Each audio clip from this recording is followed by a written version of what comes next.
Good afternoon, everyone. Good afternoon. Yes, thank you. I'm not Max Garland. I am Greg Koken. I am the head special collections librarian and university archivist here in McIntyre Library. I have the privilege of overseeing, providing access, preserving the wonderful Robert Frost collection that we have here at UW-Eau Claire. As we get started, one thing that I would like to point out is that after our event concludes today, everyone here is welcome to join us in McIntyre Library. We'll have some cookies and punch available, and an opportunity to be able to see some of these amazing pieces from the Robert Frost collection and learn about all the great things happening in our McIntyre Library here on campus. We're going to be shifting the order around just a little bit today, so Chancellor Schmidt, if it's okay, we're going to ask Max to kind of close us out and be our last reader. We expect him here shortly. I ask that each reader introduce themselves and then, of course, read their piece. But with that said, I will invite our first reader, Olga. Please come up here, introduce yourself. And then as they finish, just please, all of our readers come up to the podium and we will continue from there. Thank you. Good sunny afternoon. Thank you for being here. My name is Olga Diaz. I'm the Vice Chancellor of EDI and Student Affairs here at the university, and it's my honor to contribute to today's celebration. So I'll be reading a series of several short poems written by Margarita Engle, and her book Dreams from Many Rivers is a compilation of poems spanning 5 centuries of Hispanic history in regions now called the United States.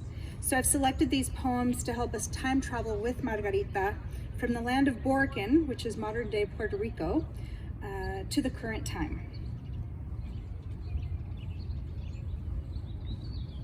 This peaceful farm, Boricuen, 1491.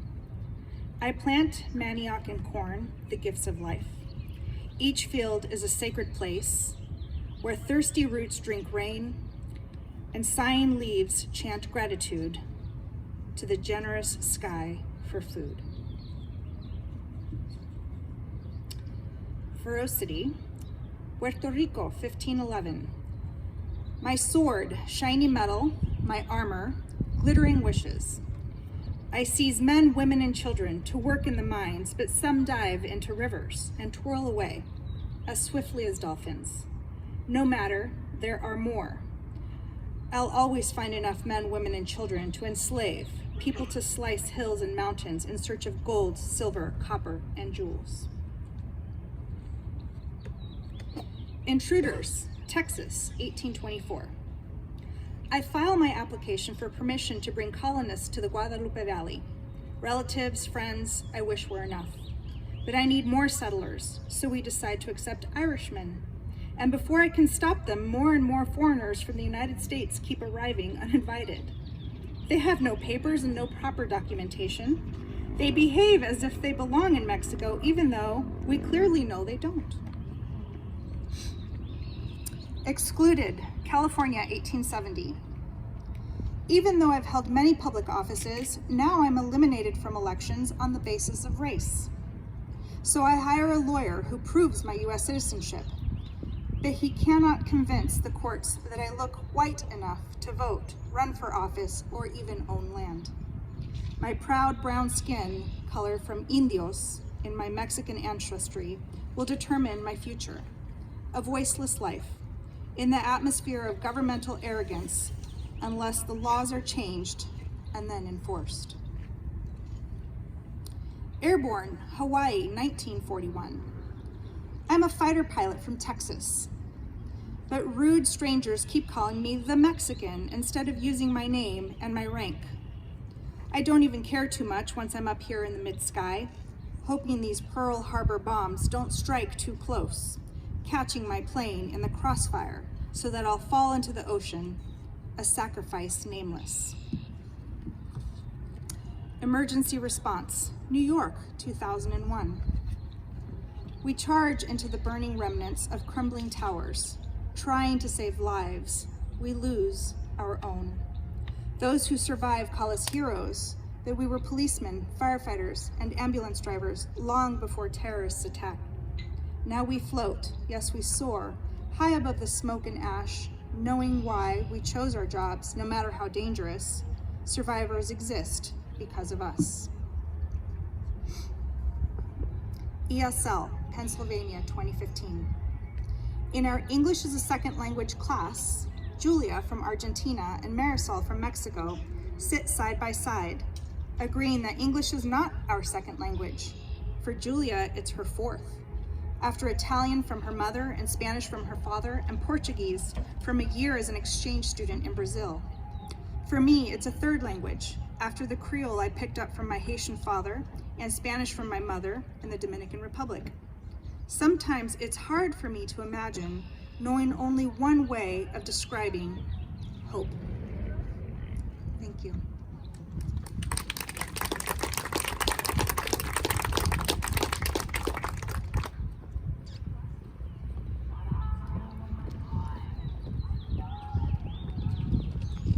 Good afternoon. My name is Benson, and I'm a professor in the English department. As someone who co-organized this event for many years, I'm really delighted to have been asked to read this year. And I want to thank our organizers this year, Greg, Kate, and Michelle, as well as our sponsors, and of course, Miss Chris for being here with us. Despite the weather of the past week and today, it was a long, cold, windy winter that turned into a cold, wet, and windy spring. And it was during just such a spring that the poet Ada Limón was taking a walk and was inspired to write instructions on not giving up. She noticed the forsythia, the daffodils, the crabapple tree in bloom, and she still felt stuck. But under a big silver maple in her front yard, she was struck by the leaves unfurling and the tree filling out again. And she said, it felt like a lesson in resilience. The tree wasn't giving up. The line, "It's the greening of the trees that really gets to me," came to her then. And she went inside her house and wrote this poem while standing at the kitchen counter. Instructions on Not Giving Up by Ada Limón. More than the fuchsia funnels breaking out of the crabapple tree, more than the neighbors' almost obscene display of cherry limbs shoving their cotton candy-colored blossoms to the slate sky of spring rains, it's the greening of the trees that really gets to me. When all the shock of white and taffy, the world's baubles and trinkets, leave the pavement strewn with the confetti of aftermath, the leaves come. Patient, plodding, a green skin growing over whatever winter did to us. A return to the strange idea of continuous living, despite the mess of us, the hurt, the empty. Fine then, I'll take it, the tree seems to say, a new slick leaf unfurling like a fist to an open palm. I'll take it all. Thank you.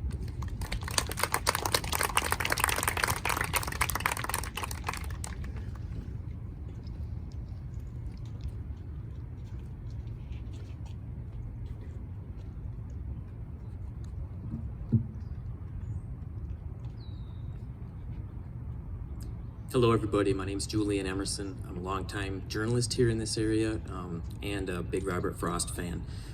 When I was asked to read as part of this, I didn't know at the time just how timely that request would be. I'm honored to be asked to be a part of this event. I've come to it many times in the past. I'm very thankful for the donation all those years ago of this collection.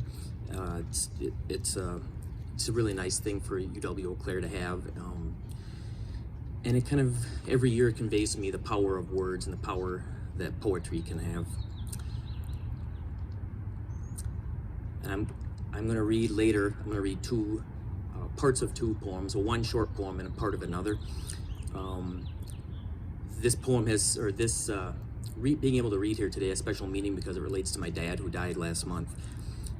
Among my earliest memories of my dad, after he came into my life, back when I was 4 years old, was his love of literature.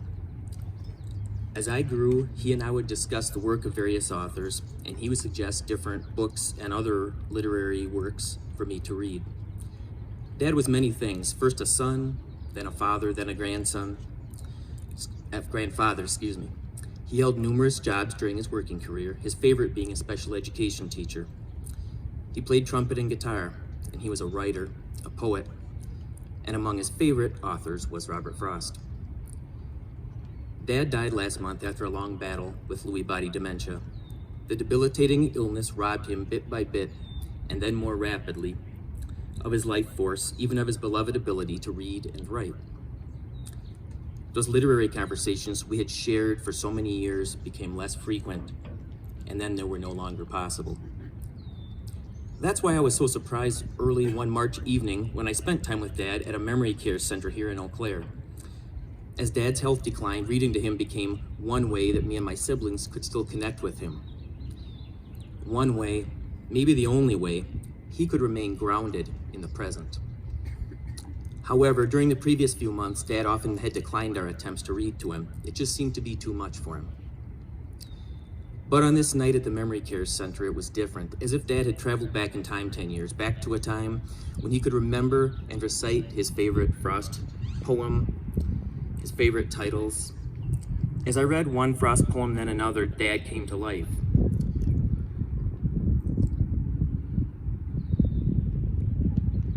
As I read each work, he gave me a quick summary of what each poem was about, then listened intently to the words, sometimes shaking his head in appreciation, other times uttering reactions. I finished on this night with Frost's poem, Desert Places. It's a short work, only 16 lines, but packed with loneliness and determination. Dad was especially excited as soon as I read the title. "This is the one," he exclaimed. Then, when I read his favorite line, he pumped his fist and uttered, "Yes." It was a wonderful evening, so unexpectedly, seeing Dad so full of life. Unfortunately, it's what I refer to as the last good night. So the theme of this event today is rejuvenation, and I'll read those two Frost works I mentioned. The first one is A Lone Striker, and it starts with a factory worker who's feeling somber and feeling trapped, doing this repetitive factory job over and over and over. But the spirit of rejuvenation to him in this is the joy of nature. And I'm gonna just read the last bit of the poem because that's really where the rejuvenation part comes in. He knew another place, a wood, and in it tallest trees were cliffs. And if he stood on one of these, 'twould be among the tops of trees, their upper branches round him wreathing, their breathing mingled with his breathing. If he stood, enough of ifs. He knew a path that wanted walking. He knew a spring that wanted drinking. A thought that wanted further thinking. A love that wanted re-renewing. Nor was it just a way of talking, to save him the expense of doing. With him it boded action, deed. The factory was very fine. He wished it all the modern speed. Yet, after all, it was not divine. That is to say, 'twas not a church. He never would assume that he'd be any institution's need.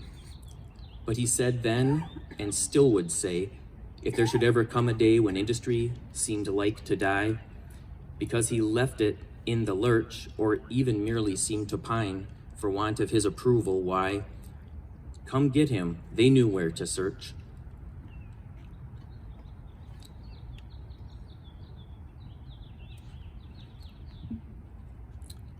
The second poem I'm going to read from is the one that it's a very, very broad interpretation of rejuvenation, because a poem, like I said, is really kind of about loneliness and trying to stave off loneliness and self-determination and kind of striking out on one's own path. But it rejuvenated my dad very much that night, which is why I'm including it. Snow falling, it's called Desert Places, sorry. Snow falling and night falling, fast, oh fast. In a field I looked into going past, and the ground almost covered, smooth in snow, but a few weeds and stubble showing last. The woods around it have it, it is theirs. All animals are smothered in their lairs. I am too absent-spirited to count. The loneliness includes me unawares. And lonely as it is, that loneliness will be more lonely ere it will be less. A blanker whiteness of benighted snow with no expression, nothing to express. They cannot scare me with their empty spaces between stars, on stars where no human race is. I have it in me, so much nearer home, to scare myself with my own desert places. Thank you.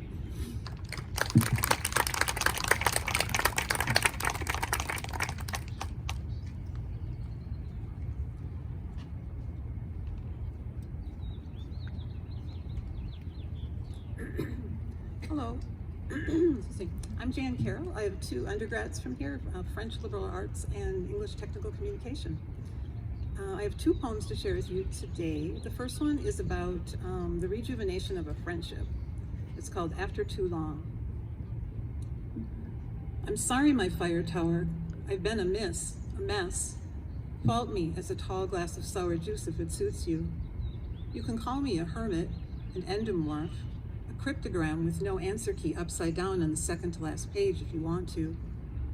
I'm sorry I slept through the deadline again, the dead weight of the world, an anvil I could not negotiate over the bridge, that you had to sit there alone, mesmerized by flecks of snow not showing up on the radar. Had to listen instead to the woman go into her long story of finding a gem in a dust storm in 55, glad at least she still got most of her teeth. Sorry I lapsed and the upward trend of our graph just hung there suspended. Sorry I didn't call, didn't answer your texts, forgot how to walk in your shoes. Sorry I lost track of the gratifying residue of back and forth talk with you. The fog has been gauze thick, the ropes on the pulleys frayed, threatening to snap, the concept of happiness, damp socks limp on the drying rack. This quicksand not a commentary on you, these cement boots, this staying put, a screen grab of the sharp claw pinning me down, the battery of my heart about to run low, about to turn off, the accumulated gunk of the times that can't be scrubbed off. Then there was one long-stemmed flower stuck through a hole in the weatherproofing I assume was your doing. A red carnation in winter's lugubrious black and white, rousing me, stirring me, a kind scarlet boutonniere piercing my storm door, a red ink asterisk reminding me this is how we find each other lost in the haze, how we rework stop signs into places to start, how we come to, put our shoes on, pick our keys up, bring violets over. The second poem, this last winter I wrote a sequence to the 1990 TV series Northern Exposure, which is partly poems, partly dialogue with poetry in it, partly poetry with dialogue in it. So I'd like to share one of those poems today. If you haven't seen the show or you haven't seen it in a long time, I think you'll still be able to understand the poem. But just to clue you in this small rural Alaska town, the current doctor has been missing. And they found a note saying that he had gone spelunking, cave exploring. So 2 of the townspeople have been sent to go look for him. The other thing that's happened for this poem is that another person in town, Ted, was in an accident at work, and he's currently in the hospital in Anchorage, unconscious, and his fiancée Marilyn is with him. Any Northern Exposure fans? All right. Okay, let's try it. It's called Looking for Life. Maurice figured Zoe, being an outdoor guide, and Chris, knowing the area, would make as good a team as any to try to find the dock. Zoe had done some spelunking in the western Dakotas, but hadn't had a chance to get out here yet. Chris, always up for a new adventure, shared stream of consciousness analogies between caves in general and caves within. As she drove her pickup, he used landmarks to navigate their way. Rounding a bend, Chris said, "Whoa, isn't that the doc's ride?" They walked around, called out the doctor's name, but no one answered. So they got out their gear, checked everything twice, and went in. 4 grueling hours later, they found him dead, his backpack caught on a hooked rock in a tight spot. A companion could have easily freed him. Well, maybe not easily, but Zoe was able to with an expandable metal pole. The hard part was getting the body back and into the truck, but they finally did. They covered him with a blanket. Zoe tucked it in. With the blue rocks they'd collected, they made rows of half circles around his head. Tired, sad, they ate sandwiches and drank coffee in silence, driving toward home. Dusk now, their eyes on the road, Chris reached over, took Zoe's hand. She smiled. He smiled. But then the doctor sat up in the bed of the truck. Zoe saw it first in the rearview mirror, Chris turning to see what was freaking her out. The truck swerved, but she handled it, pulled over, turned the ignition off. The doctor was just sitting there, scratching his head. Chris and Zoe got out, walked slowly to the back. "Are you a ghost?" Chris asked. The doctor said, "I don't think so, Chris, but I sure don't feel well." They helped him into the cab, kept telling him, "I thought you were dead." And that's the story they told me when they rolled into town. It's called the Lazarus Effect. A person can appear dead but suddenly come back to life. There are tons of documented cases. It's named after the biblical character Lazarus, brother to Mary and Martha, who died. When Jesus heard, he wept. When he got there, 4 days later, he called Lazarus back to life out of his grave. We medevaced the doctor to the hospital saying, "Tell Marilyn and Ted hello," but he just frowned and said, "What?" And we all laughed. Chris suggested a cold one at the Brick. Zoe, Maurice, and I said, "Yes." Thank you.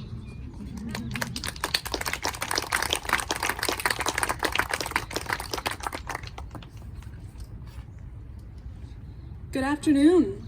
My name is Charlotte Gutzmer, and I'm a graduating 4th-year student here at UW-Eau Claire. I'm studying creative writing and French with a minor in critical studies. So I have a series of 4 short poems about my own rejuvenation throughout COVID. They're definitely not about COVID, but more my mental state.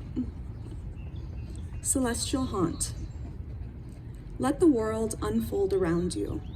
It's all lush fields laced with wildflower, twisting trees, contortionists who bow to wind and sky. It's granite cliff faces shining in evening sun, beetles crouching beneath broad-backed leaves and skeletal branches. Yet something's off.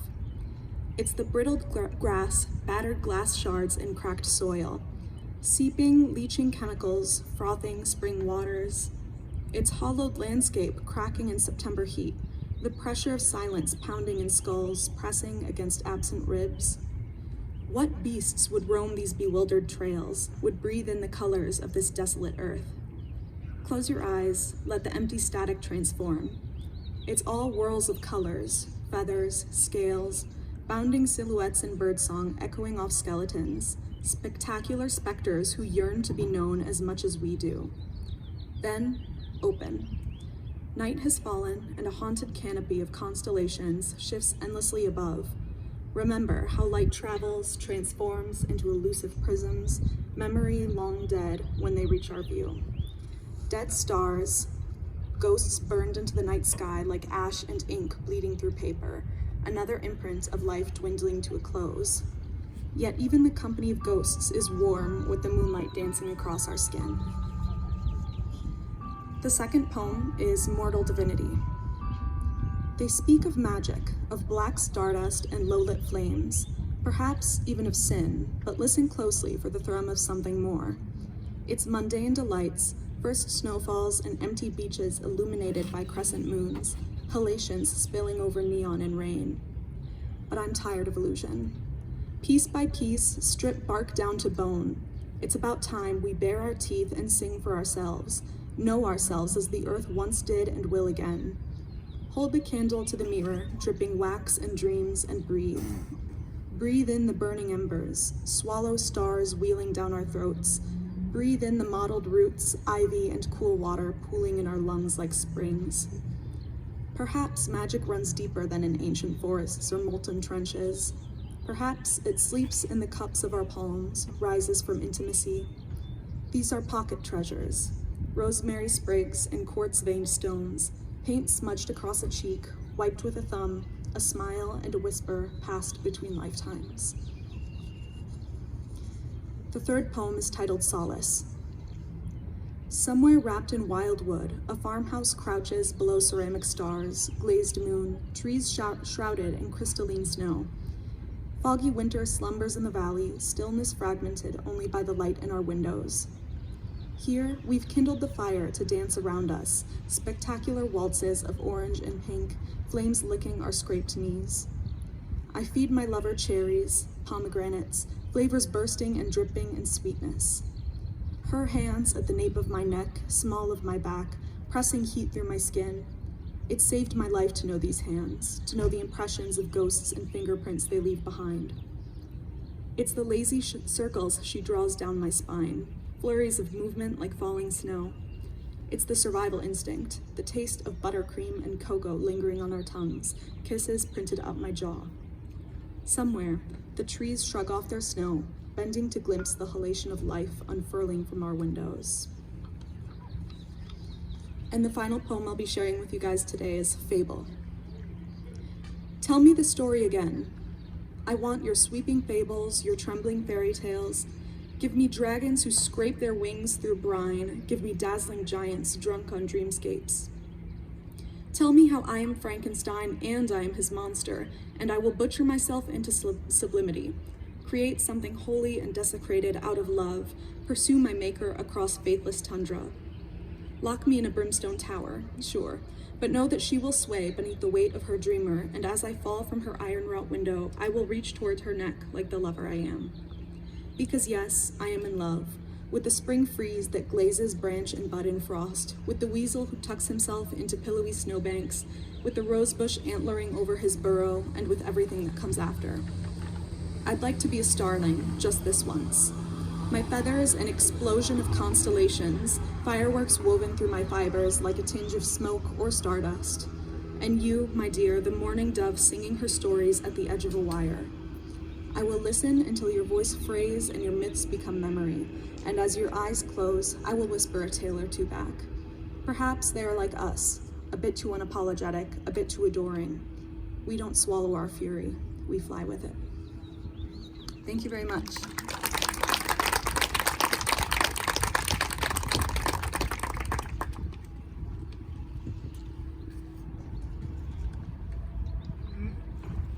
I took the long way to the podium. Thank you, Charlotte. I'm going to be looking for pocket treasures, I think, this summer. I wanted to read Apple Picking. I intentionally didn't look very hard into the poem. This is not something I teach. Because I wanted it to mean what it means to me at this point in our daily chore of apple picking, and not the 30 minutes down at the orchard with your loved ones and a coffee, but the daily trauma of it, and the work of it that leaves your body sort of locked in the shape of it, and that you carry with you into your sleep and wake up with the next day only to do it again. That's what I wanted. My long two-pointed ladder's sticking through a tree toward heaven still, and there's a barrel that I didn't fill beside it, and there may be 2 or 3 apples I didn't pick upon some bough. But I am done with apple picking now. Essence of winter sleep is on the night, the scent of apples I am drowsing off. I cannot rub the strangeness from my sight I got from looking through a pane of glass I skimmed this morning from the drinking trough and held against the world of hoary grass. It melted and I let it fall and break, but I was well upon my way to sleep before it fell, and I could tell what form my dreaming was about to take. Magnified apples appear and disappear, stem end and blossom end, and every fleck of russet showing clear. My instep arch not only keeps the ache, it keeps the pressure of a ladder round, and I feel the ladder sway as the bows bend, and I keep hearing from the cellar bin the rumbling sound of load on load of apples coming in, for I have had too much of apple picking. I am overtired of the great harvest I myself desired. There were 10,000 fruit to touch, cherish in hand, lift down, and not let fall, for all that struck the earth, no matter if not bruised or spiked with stubble, went surely to the cider apple heap as of no worth. One can see what will trouble this sleep of mine, whatever sleep it is. Were he not gone, the woodchuck could say whether it's like his long sleep, as I describe its coming on, or just some human sleep. Thank you.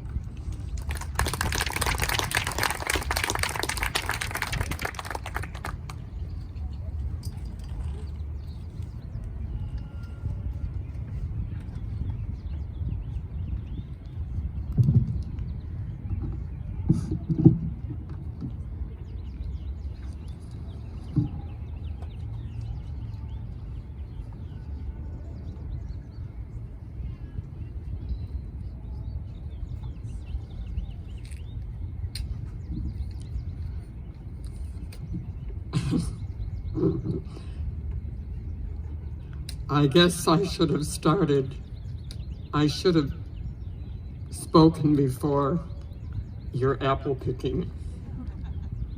It was one of my husband's very favorite poems, and his friendship with Robert Frost was based on their love of natural things. And I'm looking around here today and thinking, what a wonderful, wonderful chance everyone here at Eau Claire has.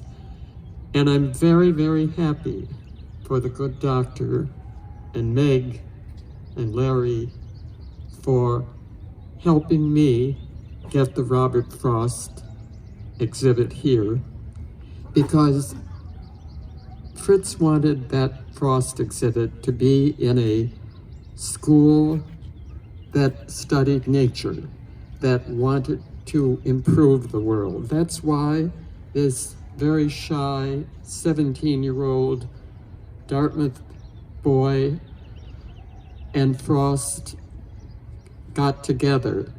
They walked the campus almost every night. Some of you may wonder why I'm here, or why Frost was given. But it was in part because my husband and Frost both loved nature. They both wanted to make a better world, and they did it through poetry. And you are so lucky to have this Chancellor. I don't normally fall in love with chancellors or their coffee, but I was probably so sad when you were not picked as the president at Madison. And you may be embarrassed by this, but I knew the man running against you. And, well, that would be a political thing. You build, and that's your reputation. He can hack away, and that's his reputation.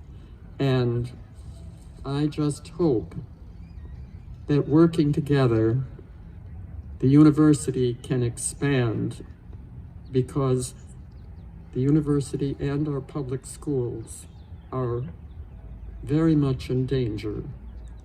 And if Frost and my husband were alive, they would be on the same page, but they would tell me, hey, you were told to read poetry, not to give a lecture. But Frost is so important. When I was called, I picked up a book, Robert Frost, A Tribute to the Source. This is a book, if you have it here at the library or can get it, it's a wonderful book, and it has so many great poems by Frost. You know, he came with a spirit that we should put our country first. And I better get to reading because I'm going to go way off on a tangent if I don't. Your wife read Fire and Ice, I believe, the very first time we had poetry reading. And I'm going to read that to you because we might have to decide how we leave this world. Some say the world will end in fire, some say in ice. From what I've tasted of desire, I hold with those who favor fire. But if I had to perish twice, I think I know enough of hate to say that for destruction, ice is also great and would suffice. And may the day of fire and ice be far away. On the way up here, poor Meg and Larry were sitting in the front seat, and I said, you know, I have to read something. And so I was reading poetry.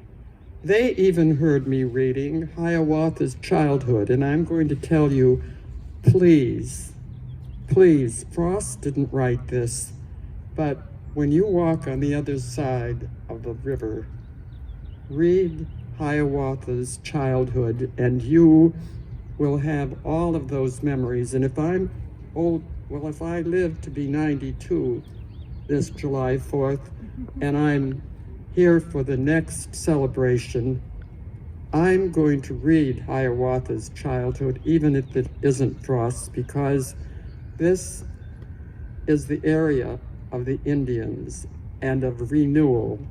And so, all right, get to the poem I'm going to read. What am I going to read?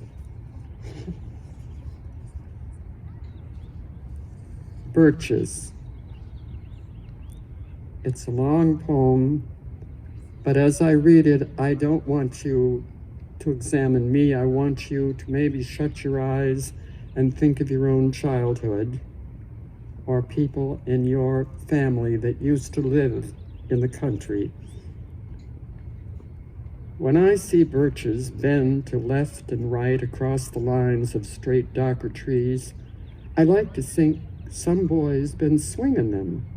But swinging doesn't bend them down to stay, as ice storms do. Often you must have seen them loaded with ice in a sunny winter morning after a rain. They click upon themselves as the breeze rises and turns many-colored at the stir cracks and crazes their enamel. Soon the sun's warmth makes them shed crystal shells, shattering and avalanching on the snow crust. Such heaps of broken glass to sweep away, you'd think the inner dome of heaven had fallen. They're dragged to the withered bracken by the load, and they seem not to break, though once they're bowed so long, so low, they never right themselves. You may see their trunks arching in the woods, years afterwards, trailing their leaves on the ground like girls on hands and knees that throw their hair before them over their heads to dry in the sun. But I'm going to tell when truth broke in. With all her matter of facts about the ice storm, I should prefer to have some boy bend them as he went out and in to fetch the cows. Some boy too far from town to learn baseball, whose only play was what he found himself, summer or winter, and could play alone. One by one, he subdued his father's trees by riding them down over and over again until he took the stiffness out of them, and not one but hung limp. Not one was left for him to conquer. He learned all there was to learn about not launching out too soon. And so not carrying the tree away and clear to the ground, He always kept his poise to the top branches, climbing carefully with the same pains you use to fill a cup up to the brim and even above the brim. And then he flung outward, feet first, with a swish, kicking his way down through the air to the ground. So I was once a swinger of birches, and so I dream of going back to be. It's when I'm weary of considerations and life is too much like a pathless wood where your face burns and tickles with the cobwebs broken across it, and one eye is weeping from a twig's having lashed across it open. I'd like to get away from earth a while and then come back to it and begin over. May no fate willfully misunderstand me and half grant what I wish and snatch me away not to return. Earth's the right place for love. I don't know where it's likely to go better. I'd like to go by climbing a birch tree and climb black branches up to a snow-white trunk toward heaven, till the tree could bear no more, but dipped its top and set me down again. That would be good, going and coming back. One could do worse than to be swinger of birches. Now, I did have one poem that I really wanted to read because my son gave this to me. And it reminded me of him because he would go to the farm. My sister has a farm near the Dells where I grew up. And he would go out to fetch the new calves that were born. The Pasture by Robert Frost. I'm going out to clean the pasture spring. I'll only stop to rake the leaves away and wait to watch the water clear. I shan't be gone long. Come on along. I'm going out to fetch the little calf that's standing by its mother. It's so young it totters when she licks it with her tongue. I shan't be gone long. You come along. And there's another, if I can find it. Let's see. I'm surprised that someone else didn't pick this one because, and I'm glad they didn't.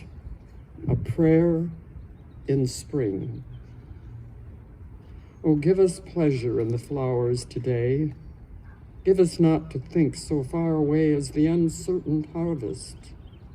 Keep us here, all simply in the springing of the year. And this is where we are, in the springing of the year. And we at Eau Claire and in Milwaukee and in the United States don't know what it will be like in the harvest, but we can make a change. Get back to Frost. Oh, give the pleasure to the orchard white, like nothing else by day, like ghosts by night, and make us happy in the happy bees, the swarm dilating round the perfect trees.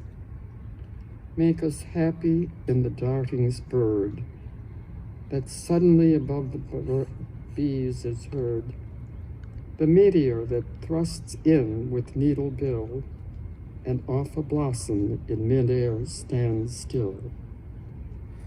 For this is love, and nothing else is love.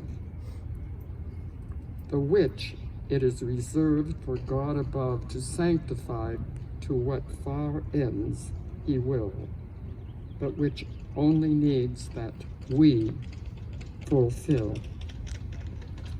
And I think before people really get up and decide you need to leave for some reason, I had better think of stopping. There was one more I wanted to read, but I think, as Frost would say, I'll leave that for another day, and I'll just end by saying I am so happy to be here, and so happy that my friend Max Garland is going to say a few words. He came to Milwaukee and he read for us, and he was wonderful. I think you ought to use him here at the university, even if he has retired a little bit more. And I can't think of anything else that I shouldn't say right now, so maybe I'll just quit. But thank you for having me. Oh, one more thing. See this hat? If you have me back next year, I hope I'm not wearing it. I have worn this hat for the last 2-3 years, every single day.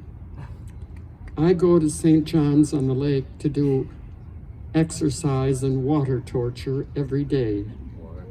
And some of the old ladies there, they forget. They don't cover their nose.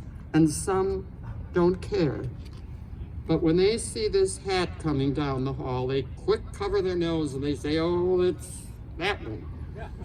So, thank you very much.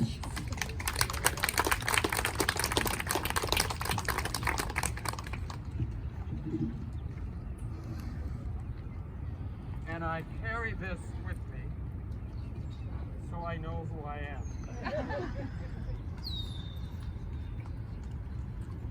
Oh, Miss Chris, we are so lucky to have you as a part of the Blue Gold family. I need mine. You did. There it is. All right. I look forward to this event every year, and it's been such a disappointment that it has had to been delayed because of COVID. As Chancellor, I know that most of you aren't falling in love with me, so I appreciate that you are. We have so many wonderful traditions on this campus, but this is one I couldn't bear to miss. I want to say a special thank you to each and every one of you who read today. I've always been moved greatly by the readings, but I connected to each and every one of your poems today in ways that were completely unexpected. And I won't follow the lead of Miss Chris by walking through that with you, but rather I'll move to the theme of this year's Frost celebration of rejuvenation. And this piece from Robert Frost in particular seemed to just sum up this year, and yet as I think through the imagery he paints, have such amazing delight, because as a young boy I spent most of my free summers walking in the woods. Spring Pools by Robert Frost. These pools that, though in forest, still reflect the total sky almost without defect. And while the flowers beside them chill and shiver, will, like the flowers beside them, soon be gone. And yet not out by any brook or river, but up by roots to bring dark foliage on. The trees that have it up in their pent-up buds, the dark nature and be summer woods. Let them think twice before they use their powers to blot out and drink up and sweep away these flowery waters and these watery flowers from snow that melted only yesterday. That felt like the spring of 2022. Thank you.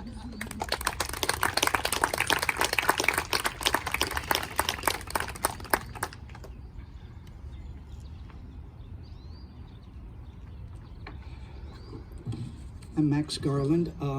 When Robert Frost was the first inaugural poet in 1960, he had trouble reading the poem that he had intended to read. The sun was very bright on it. He was in his 80s, mid-80s, and he fumbled with it a few times.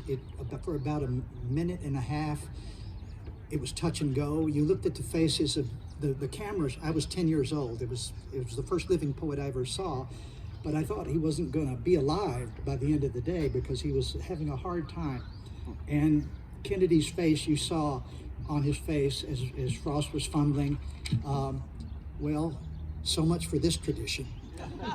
And so after a while, he just gave up and he put the poem down and he recited a famous sonnet that he knew by heart that sort of saved the occasion. Having said that, at least he was on time, so I'll give him that.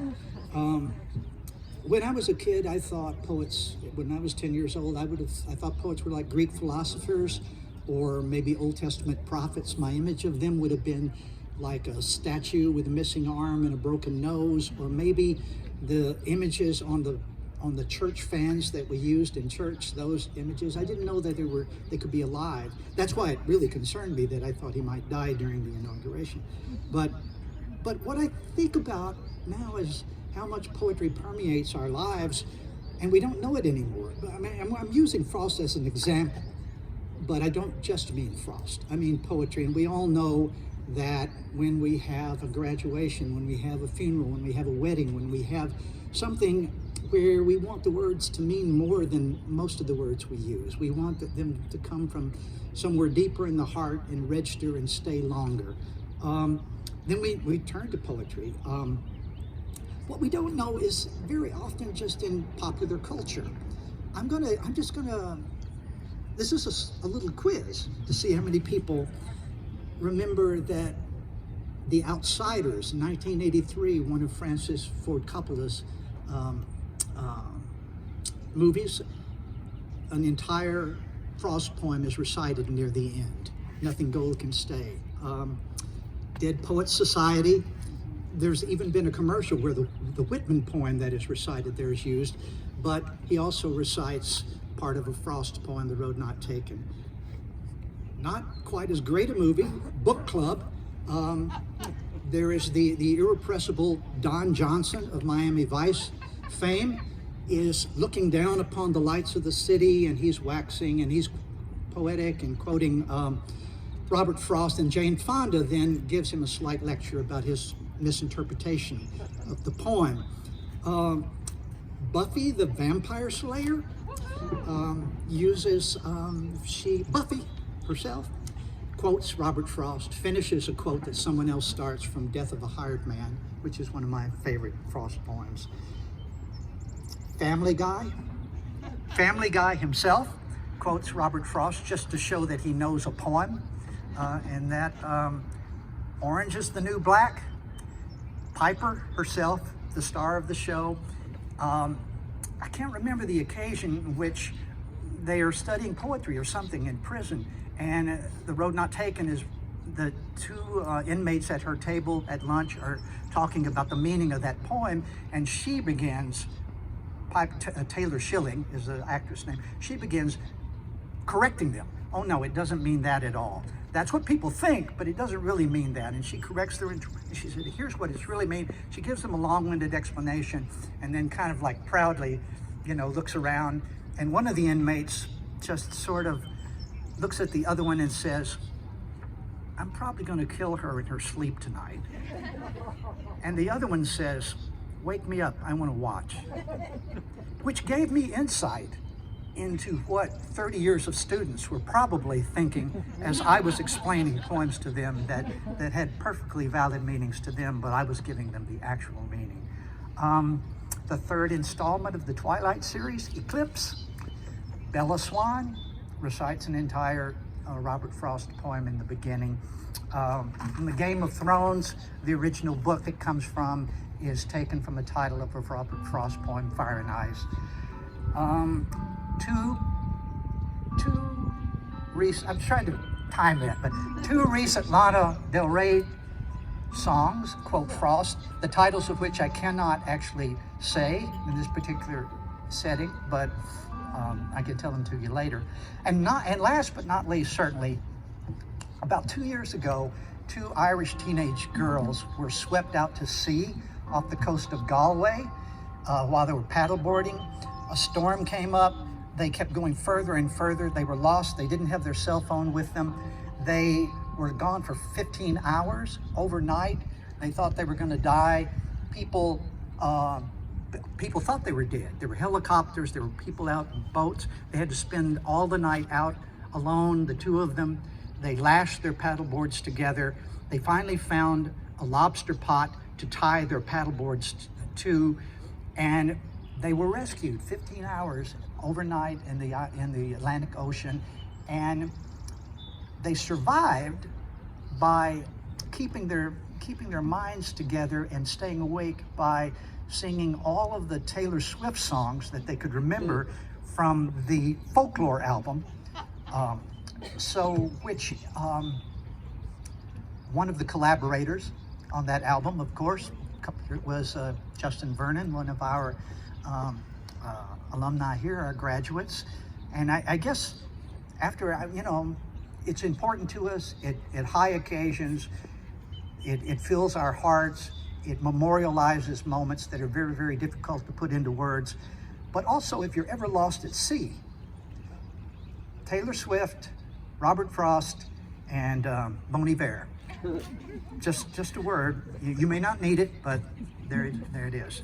I'll read a poem now. I hardly ever write poems that rhyme, but Robert Frost once said that a poem without rhyme is like playing tennis without a net, although the poem that he did read at Kennedy's inauguration did not rhyme, but nevertheless, this is a poem that I wrote a few years ago for a particular occasion, but I never got a chance to read it at the time of year that it was intended for. And also, it's got an osprey in it, and two of them passed by as the Chancellor was over the Chancellor's head. I don't know if you hired those osprey or, they're donors or something like that. But anyway, that was pretty cool. So I'm going to read this because it's about rejuvenation, I suppose. And it's called The Music of This. And it begins with a quote, poetry arrived in search of me. I don't know where it came from winter or a river. It's Pablo Neruda. The music of this. All winter we waited for the music of this, wholehearted return of the river's flow.